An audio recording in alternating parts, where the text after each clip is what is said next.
The other day, me and Tito Garcia, we participated in a debate regarding who was the greater player, LeBron James or Michael Jordan. And me and Tito, we're cool. You know, it was a friendly debate, but I thought, he as well, both kind of had subpar performances. He told me how he was nervous, and I was kind of nervous, and I hadn't really been in a debate in really 3 years, so I was really rusty. And I want to make this video to kind of to both atone for my terrible performance, even though I'm not really debating anybody like live time. But I also want to address something that was said. A couple of things that I saw, really, to be honest with you, in the comment section in that video. And the video can be seen on 7 Day Sports TV's channel. Please subscribe to 7 Day Sports TV and also to Tito Garcia. I'll put a link to both channels in the description, plus a link to the debate video between me and Tito. And I hope me and Tito can have some more debates in the future, But there's a couple of things I do want to make some points about, man. One thing I see people say is, well, when LeBron left Cleveland in 2010, look how many losses Cleveland fell by, as opposed to when Jordan left Chicago in 1993. I think Cleveland dropped from like 61 wins to maybe something like 19 or something like that. And Chicago in 1993 dropped from 57 wins to only 55.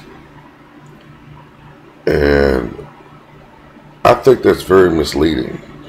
I think a better comparison, if you look at the situation further, would be to compare LeBron when he left Cleveland in 2010 to when Jordan left Chicago in 1998/1999.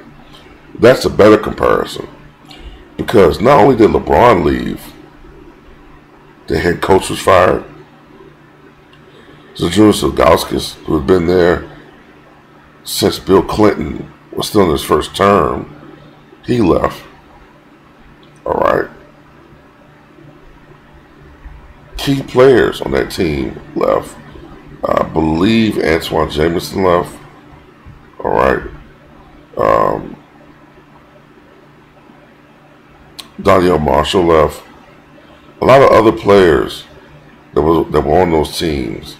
I believe Larry Hughes left. I think Booby Gibson left. I'm not certain about that. But there were some other players that were on that team that left.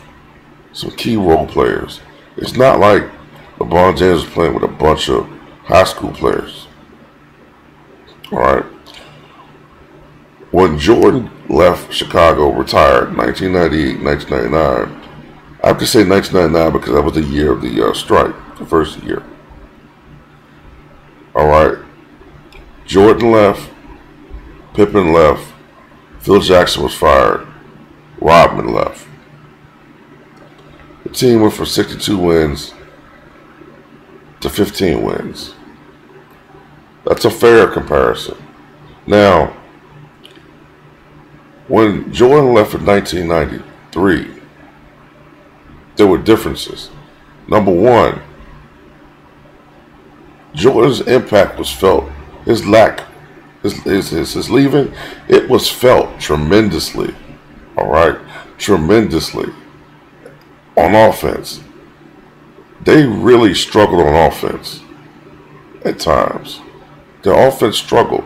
See, Tito Garcia made a point. He said, well, if Jordan left, why did everybody's field goal percentages go up? Okay, well, conversely, if their field goal percentages went up, Shouldn't their scoring per game went up? It dropped dramatically.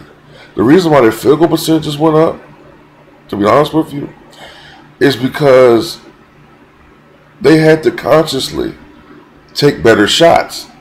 Shot selection. A lot of the players' shot selection improved because they knew they didn't have Michael Jordan. All right? If I'm a player and I have Michael Jordan on my team, all right, if I'm only taking 10 shots a game, it doesn't matter if I take 17 footers, 15 footers. I got Michael Jordan on my team. All right, I'm here to help Michael out. But when the responsibility is on me to score now, I have to be smarter in the shots that I take. That's why Pippen went from 47 to 50% shooting. But Chicago still struggled on offense. The reason why Chicago played so well is because I made a point in my video. A video I made a year, maybe close to a year ago, I don't know, something like that. A lot of the nucleus of the championship team came that year. Ron Harper, Steve Kerr, if I'm not mistaken, Judd Bushler, Tony Kukoc finally joined the team, Luke Longley. These very, I don't want to say good players because they really weren't. Kukoc was good. Ron Harper was pretty good. He wasn't what he was. But these were, I would use the term, great role players. No egos. Only for the team. These are great guys you want who knew their roles on these teams. All right. People forget about Pete Myers. Now, Pete Myers was no Michael Jordan, but he helped to make up for the loss of Jordan on the defensive end of the ball in Chicago. He did. He was a very good defensive player. Not a great offensive player, but he was a very good defensive player. And also, Scottie Pippen played lights out basketball. Matter of fact, that first month, if I'm not mistaken, because I think he missed the first 10 games of the season or something like that. But that first month that Scottie Pippen played, I remember, man, I watched that season. Scottie Pippen was playing on a whole nother level prior to other seasons. He's not a guy that's going to take 30 shots a game, but he played lights out basketball, and I still think Scottie Pippen should have won MVP that year. Yes, David Robinson is a better player than Scottie Pippen. Akeem Olajuwon's a better player than Scottie Pippen. But if you look at the true meaning of a fucking MVP, if you take Scottie Pippen off those teams, they do not win half of those goddamn games. Scottie Pippen, to me, was the league MVP, and definitely in 1994. Definitely 1994. All right. Trust me, I used to adore Scottie Pippen on defense. All right. Scottie kind of gave me issues on offense sometimes because he wasn't Michael Jordan. Not getting to that later. All right. You had Phil Jackson there. You had that great coaching staff there, and they did a tremendous job. Phil Jackson should have won Coach of the Year in 1994.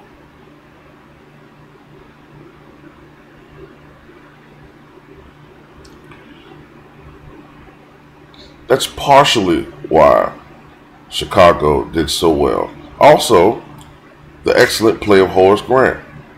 Three things you need to win championships: rebounding, defense, great coaching. Chicago had all three. Even with the loss of a superstar like Michael Jordan, the Bulls were able to adjust. When they lost Horace Grant, however, the next year through the free agency, that really hurt Chicago. It really hurt Chicago. And Chicago struggled. They were about a 500 team when Michael came out of retirement, and he led the way for them. I think the 17 games that he played that season, they were 13-4, and they wound up finishing 47-35. But the lack of rebounding eventually hurt Chicago. But to say that Michael Jordan doesn't have an impact on that team is ridiculous, because I could say something like this. You will look at wins and losses. Well, when Magic Johnson left the Lakers, the Lakers were still a pretty decent team. They weren't a good team, great team, but still a team that was winning 44, 45 games. Why didn't they have that dramatic drop off? And even better still, David Robinson, when he came to San Antonio, I think they improved by like 35 games or something like that. And the year that David Robinson was injured, which allowed for Tim Duncan to be drafted, they dropped all the way to like 21 wins or something like that. Down, I don't know, from maybe 55, 60 wins the year prior.